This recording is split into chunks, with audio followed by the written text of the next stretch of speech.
وزیر اعظم پاکستان کے وژن کے مطابق فیصل آباد میں احساس کوئی بھوکا نہ سوئے موبائل لنگر پروگرام کا آغاز کر دیا گیا ہے۔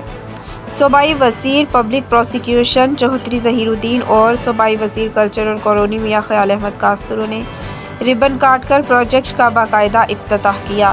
مرزا ہارون کی تفصیلات کے مطابق فوڈ ٹرک سے موقع پر موجود افراد میں کھانا تقسیم جبکہ ٹرک کو شہر کے مختلف روٹس پر روانہ کیا۔ فیصل آباد میں 2 ٹرک شہر کے معروف علاقوں میں روزانہ 10,000 لنچ باکس تقسیم کریں گے۔ ڈپٹی کمشنر محمد علی، ایس ایس پی آپریشنز محمد افضل، ارکان اسمبلی چوہدری لطیف نذر، شکیل شاہد، فردوس رائے، اسسٹنٹ کمشنر صدر عمر مقبول اور دیگر افسران صنعتکار بھی موجود تھے۔